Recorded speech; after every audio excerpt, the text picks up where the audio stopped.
What a fantastic game of football. There's so many hidden genius attacking moments in this one. It finished 2-2, of course, between Bayern Munich and Real Madrid. But every single goal had a bit of brilliance. And before the game started, I wrote down 4 questions. Well, I'll rip it off for you. I'll show you. I'll prove it to you. Stay there. Defensive line, how both break, Müller, Kroos. And we're going to talk about all of them. And I'm going to reveal the answers because we're a bit blown away by the end of it. That actually all 4 of them were really, really crucial. But again, genius attacking movement. Really poor defensive displays, in particular Kim Min-jae. But why was he clumsy? That's something that people weren't really talking about. We will be breaking that down in this video that is sponsored by the fantastic people at StatHead, which is powered by FBref. That's a sports engine that gives you just the most comprehensive football database and gives you the keys to get the stats that you want. I'll talk about that in a little bit more detail in a second. But in terms of the setup of the 2 teams, this is the way that it played out. And the goals, one by one, we're going to go through every one. You get comfy. You're going to enjoy this, guys. Because if you love football, I think this was one where the movement, from an attacking point of view, was so elite. So elite. And it was stuff like, why is he there? We'll talk about it. So in terms of the initial basic setup of the 2 teams, we had this. We knew Bellingham would have that freedom, and he did have that freedom. Vinicius Jr. and Rodrigo swapped at different times, but it was more where Jr. would make his way over here a little bit. And actually the swap leads to the penalty, which we'll talk about, but doesn't happen if there isn't a world-class moment from Vinicius Jr., who had a great game in this one. You had Mazraoui instead of Davies on the left-hand side. The centre-back partnership was, of course, Kim Min-jae. We will be talking about him in detail. Again, makes some horrible decisions, but why does he make those decisions? Along with Dyer. And the spacing was a really big thing in this game. Müller, we're going to talk about him as well. Amazing. Worked in this area of the pitch a lot of the time for good reason, and we'll explain that. And actually, for the initial moments of the game, Sane and Musiala sort of played that a little bit more narrow to try and actually get Toni Kroos and Tchouaméni to be displaced a little bit. In the second half, they actually swapped it around, and 2 goals come from that because they look to play in a different style with the same principle of Toni Kroos and Tchouaméni being sort of displaced. And that's the key word here. There's so many people that are displaced.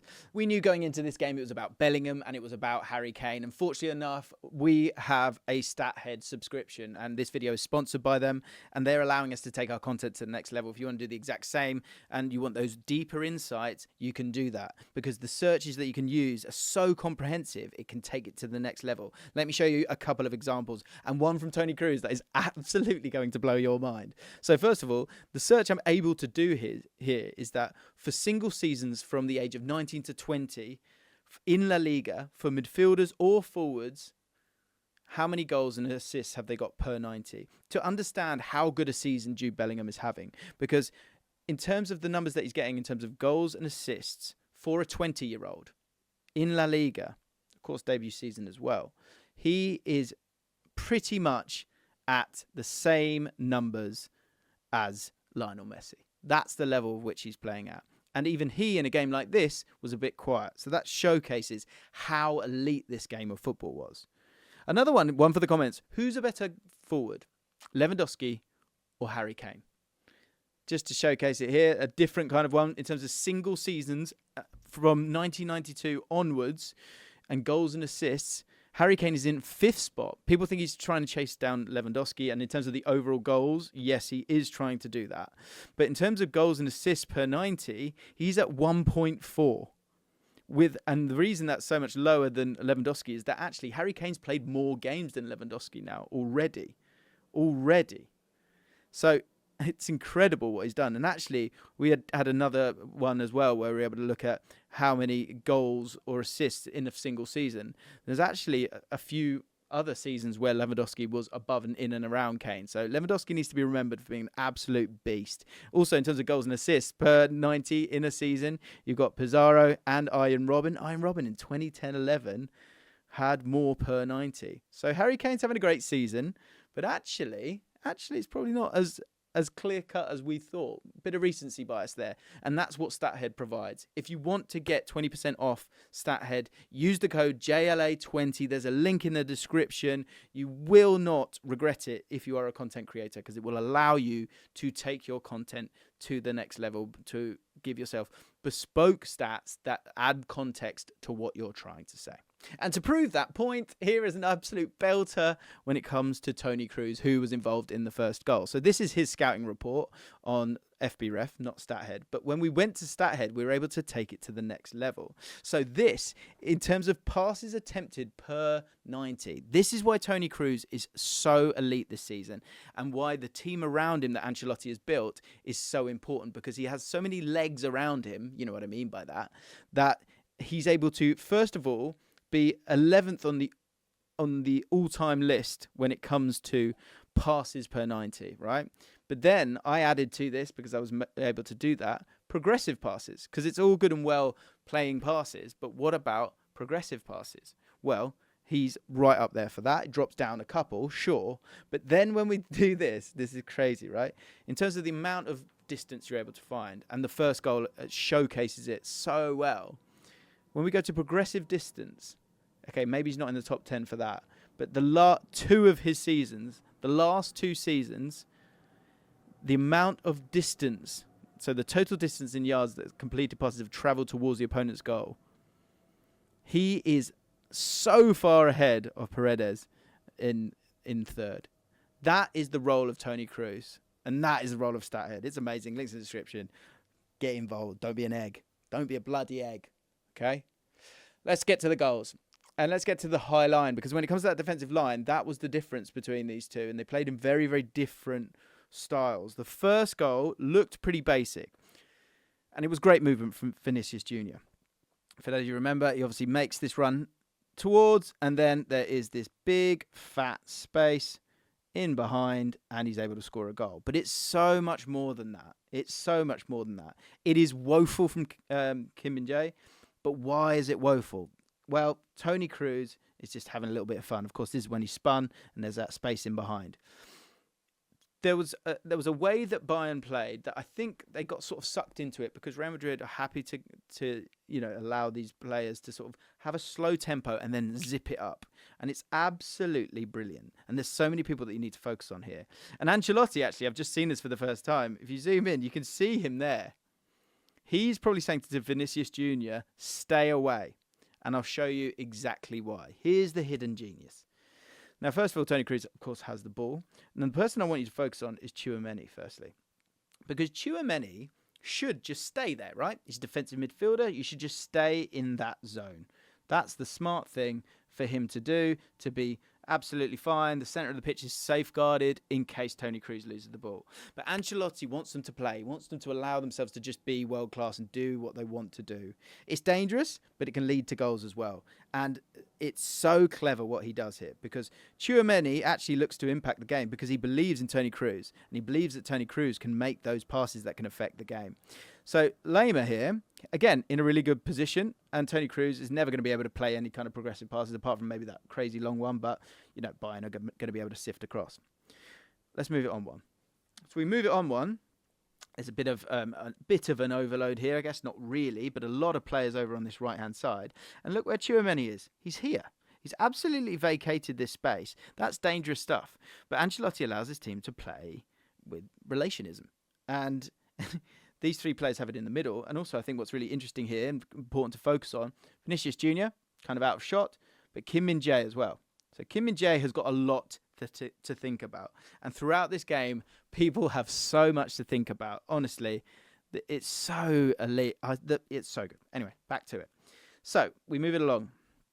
Tchouaméni has gone there. Why has Tchouaméni gone here? And why has he vacated that? Well, let me move it along one.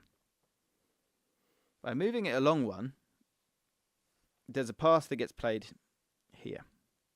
But again, there's more than one thing at play. Bellingham has come here to get the ball, and he's made a movement. And this is where Kim Min-jae makes his first mistake. He feels like he's got to get across to get in a different position because he's worried about Bellingham. And I personally think that a mistake that they made, Bayern generally, is that the gaps between the midfield and the back line were way too big. There's way too much space there. But we'll get back to that. But Kim Min-jae, because he's got to deal with so much space and he's nervous, he's not protected by a player of his own just sitting there or the two lines being far more compact. He starts to make this odd little move to Bellingham because of that movement from Bellingham. So his body positioning is terrible now. Let's move it along, though. But, of course, you've got Tchouaméni in that position as well. If we move it on one more, there's now been a pass play from Vasquez to here. And Toni Kroos goes, let me have it. And the reason he says, let me have it, is because he knows what's coming. And the genius here, I know we're going to see what Vinicius Jr. does, but Tchouaméni, if Tchouaméni is standing here, Lema would be standing here, and the pass to Vinicius Jr. wouldn't be available. But because Tchouaméni has such trust in that three players, he's happy to vacate it to create that space to allow for Vinicius Jr. to do what he does. Now, of course, he makes that move here. But again, importantly, look at Kim Min-jae. He is now panicking because he's made a stupid move towards Bellingham, which I don't think Bellingham knew too much about it, and that's a mistake on Kim Min-jae. Let's keep moving it. He's now thinking, uh-oh, there's all this space. There's a passing lane. I've got to do something. For me, this is where it's shockingly bad. But I also think he's got very little protection and the gaps between the two is too bad. He believes he's got to be really touch tight. And so he is now, he is putting every last bit of energy into trying to get tight to Vinicius Jr. because he knows that pass is coming. But it's too late. And the reason it's too late and the reason that distance is there is because he made that little move initially. So now he's got much further to go. Whereas if he just left him initially, he would have been much tighter. He would have been here. He could have followed him here. He could have made sure that he wasn't able to turn and he could play that pass. But what happens in this game, and it happens a little bit later on, is that he is put into a position of panic and into a position where he has to think outside the box. And there's so much talk about sort of the robots of football. Do you know what I mean? But actually, the genius here of Real Madrid, who are fast becoming my favourite team to watch, I think they are, creates a little explosion in Kim Min-jae's head and he's panicking. And of course, he makes that movement and then he's in trouble, as we saw with the first two screenshots. Again, I just want to highlight, for me, these lines, there was too much gaps here. Dyer's come for the ball here. This was a chance that Bellingham ended up having. And look at the space that was there. Mazraoui actually makes a really bad challenge here. But the reason he has to make that challenge is because Dyer comes to get the ball and doesn't win it. But the reason that space is there is because they're not compact. And Real Madrid were actually the total opposite of it. Because if you look at them, they were playing a very different way. And so Bayern had to have a different tactical mindset because they were going, you can come all the way to here, but these two lines are going to be tight throughout. And actually, Bellingham and Vinicius Jr., the bulk of the time, were allowing them to kind of get higher up the pitch. But the important thing was that they were staying compact and looking to stop them in that way. Let's keep going because the other goals are absolutely ridiculous as well. And it was really, really elite football. That's the second part of after missing that header. Then the ball's through and it looks like it's terrible from Mazraoui, but there's a reason for it before that. And I think the stretching of them came from Kroos dropping deep, came from the movement of this team. And it's one where, again, if we come to the tactics board, it's one where when you're playing, let's get that off here. When you're playing that little bit deeper, then there's something else that needs to happen. But one thing that you always knew you were going to be able to do is get past Bellingham and Junior because they don't really press, they don't work too hard.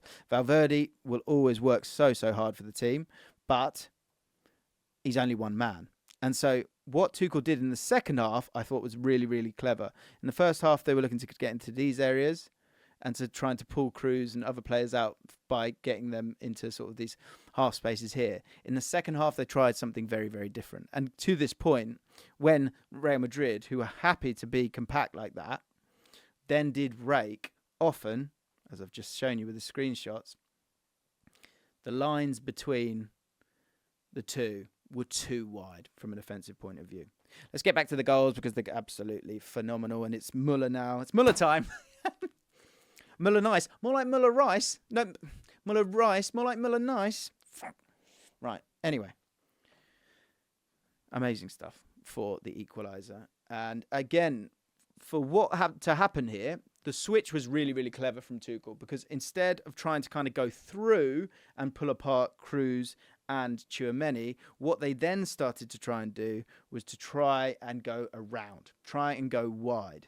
And what's really clever here, again, a little bit of hidden movement. If we move it one ahead, Musiala makes this run, and he kind of takes Tchouaméni away just a little bit, which allows this little pass into Lema.